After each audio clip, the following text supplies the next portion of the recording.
Hello everyone, my name is Sajal Khandelwal and welcome to this talk about app attribution in a multi-tenant process. What this exactly means, we'll cover it shortly, but before that, a little background about me. I'm a software engineer at Bloomberg for over 3 years now. I work within a larger team called Applications Framework, wherein we work on a couple of different proprietary applications framework. And these frameworks are used by other developers within Bloomberg to develop applications for the Bloomberg terminal itself. So what is the Bloomberg terminal? So the terminal is one of the primary products from Bloomberg, and it can be thought of as a custom browser which runs hundreds of applications related to finance, news, analytics, data, and much more. And regular browsers typically run different web applications in separate processes. So for instance, if google.com were to crash in one tab, it won't affect bloomberg.com in another. But the application framework for the terminal, which is built on top of Node.js and Chromium, it may choose to co-locate different applications within a single process. There's a level of trust between these applications, which is unlike a regular browser. But there's still some level of isolation between the applications which is required. And what this isolation looks like, we'll see shortly. But before we jump into isolation, let's see what we mean by co-location itself. So over here we have two processes. In each process there can be multiple applications running. So in process one we have two applications running, let's say one related to news and the other one related to analytics. They don't each get a different process. They share the same V8 isolate.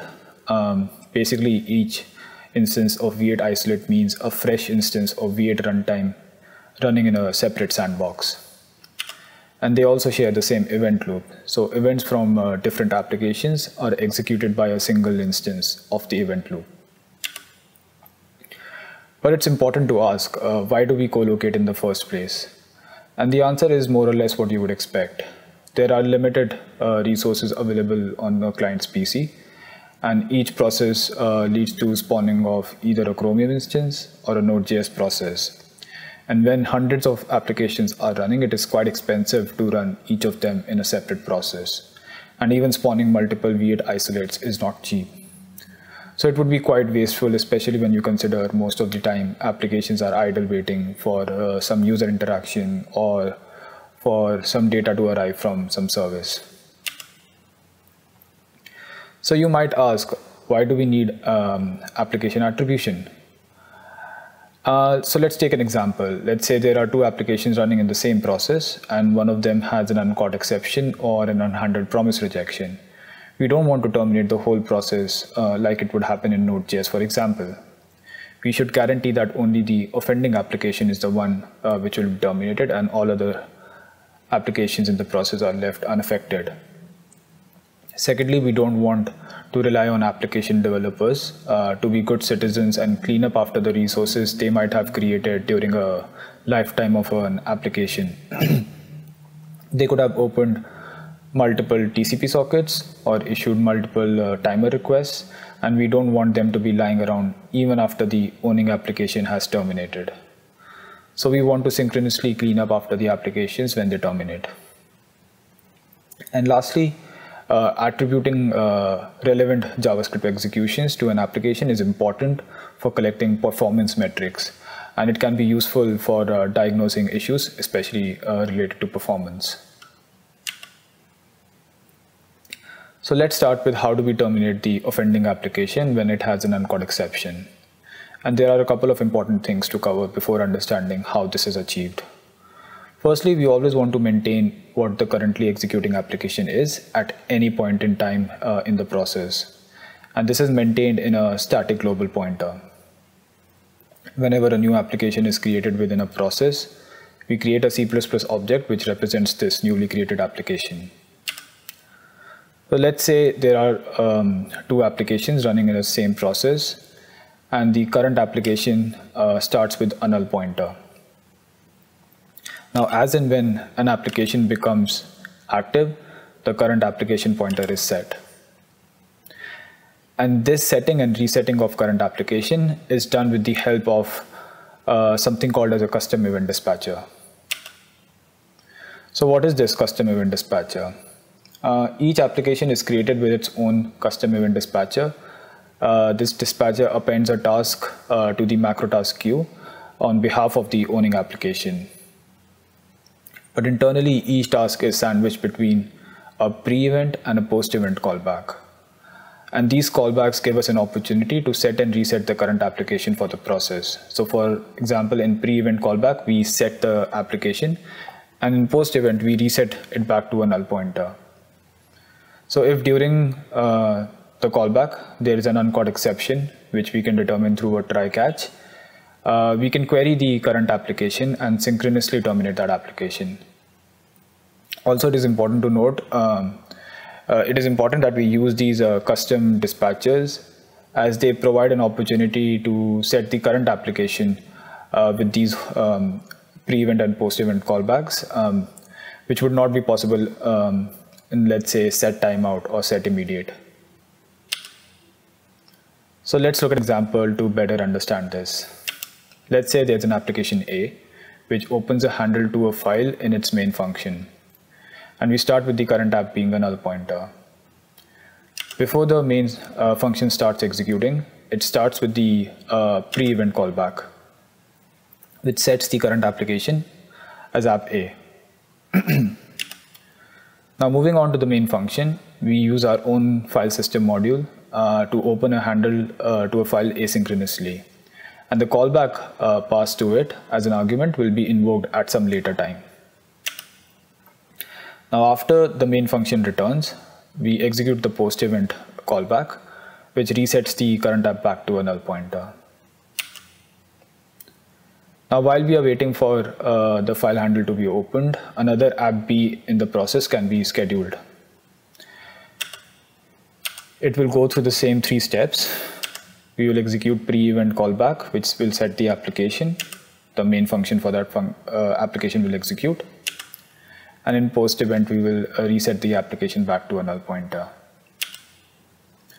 Now let's say after some time, the operating system signals that the file handle is now available. Our custom file system module will add the OpenCV callback to the macro task queue using the custom event dispatcher of the application. We'll go through a similar pre-event callback, setting the current application as app A. Now this OpenCV callback is wrapped in a try catch before it is invoked. However, we see in this instance file system.open failed for some reason and we throw an error.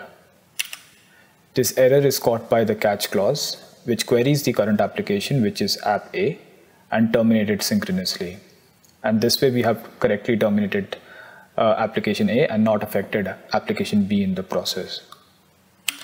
And again, post-event callback will be called to reset the current application back to a null pointer. Now that we have seen how we terminate an application which threw an uncaught exception, let's see how we do the same thing for an unhandled promise rejection. So our framework predates promises or microtask, and we initially used a shim library to provide support for promises. We used the custom event dispatcher that we just saw to schedule promises, and this enabled us to correctly set the current application during promises catch and then handlers. But this was not ideal because promises now were being executed as macro tasks, and developers coming from other JS environments like Node.js, they were not used to this. Also, the shim library had limitations and it was not supporting the newer promise methods that were being accepted as part of the standard. So this worked well for a time, but we knew that we needed to invest time into moving to native V8 promises, especially when our underlying V8 engine had been upgraded.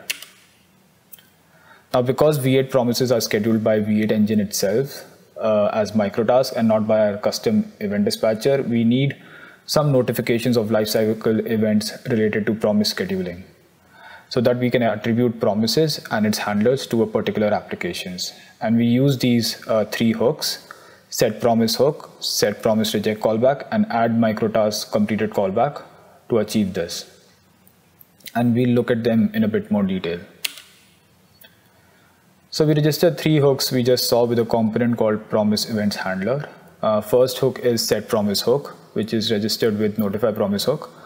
It is invoked for different promise lifecycle events, but we are interested in only 3 of them. First one is kinit. This is invoked whenever a new promise is created. So for instance, when we do a new promise or promise.resolve, this case will be invoked. If this promise is the first to be created in a promise chain, then we get the current application and store it in promise object's private storage using promise.setPrivate. But if this promise was received as part of a chain and has a parent promise, then we extract the current application using promise.getPrivate method on the parent promise and set it in current promise's private storage. This way we maintain the original application which started the promise chain. The next 2 events are straightforward. K before is called just before a promise reaction job, and this is called basically before then or the catch handler of a promise is going to be executed. We retrieve the application using promise.getPrivate and set it as the current application. And K after is called after the promise reaction job has completed, and at this point we can reset the current application back to a null pointer. The next callback we register is notify promise reject, which is registered with promise reject callback.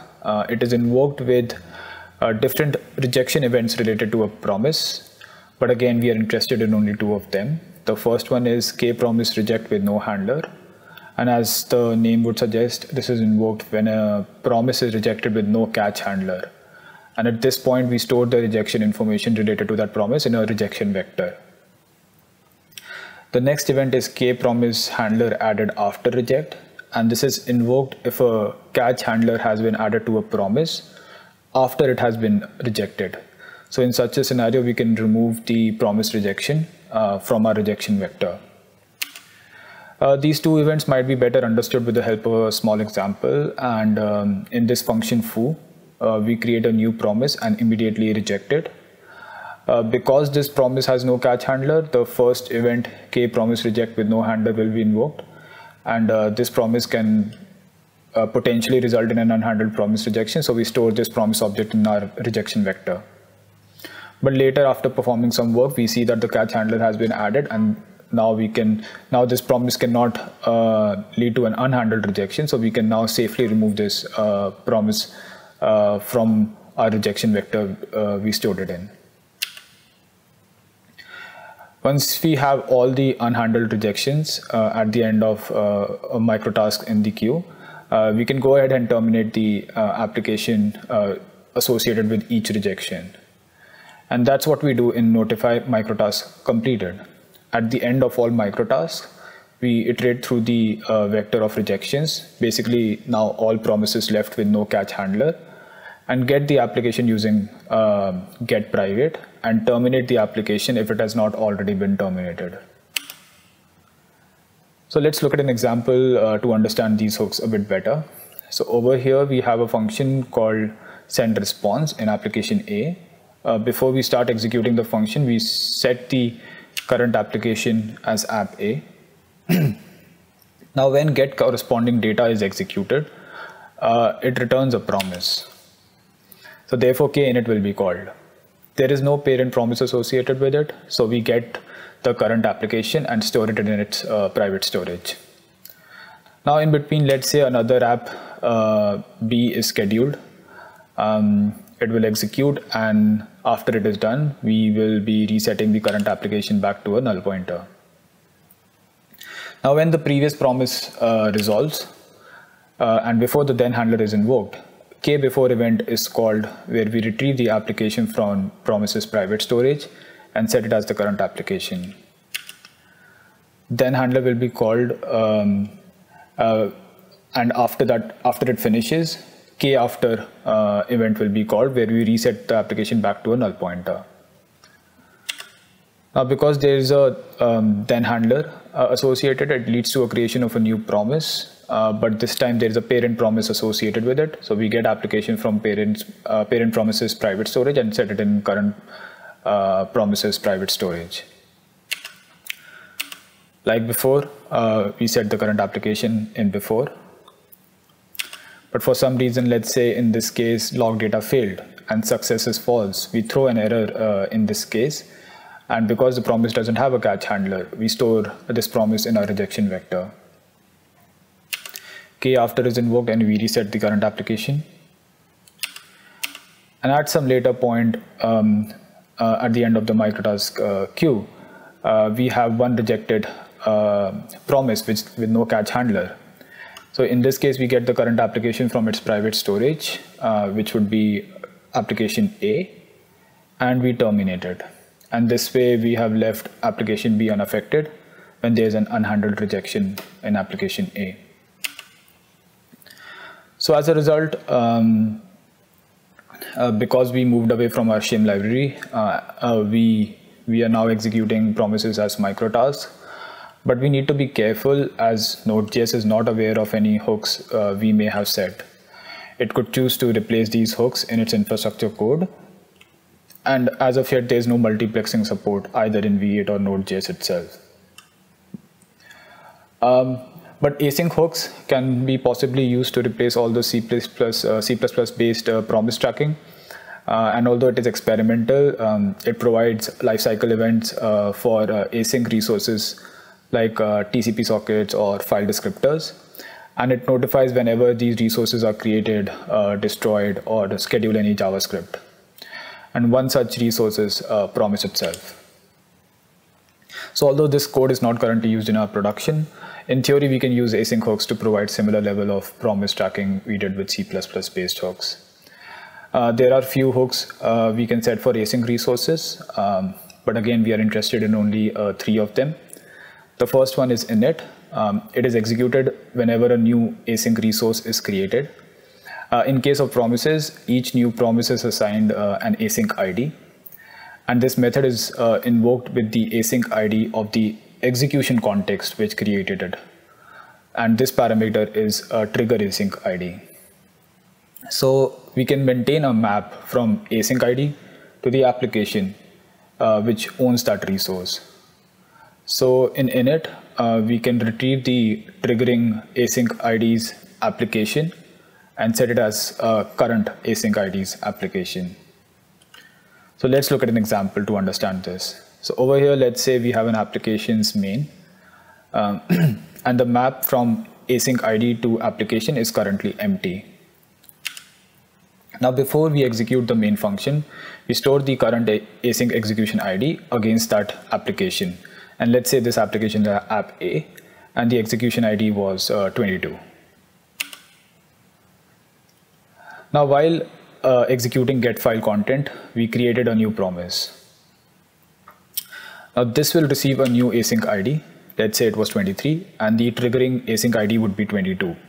So we copy the application value from 22 to 23 in the map.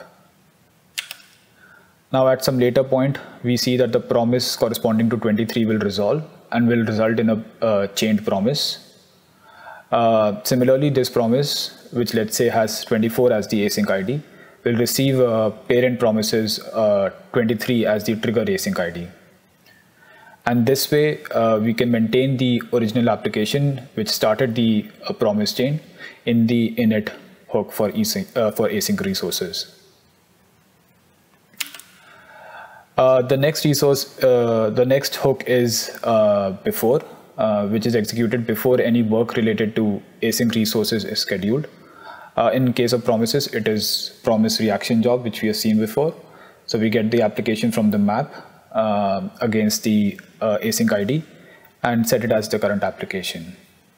The last hook is after, which is executed after a promise reaction job, and where we can reset the current application back to a null pointer.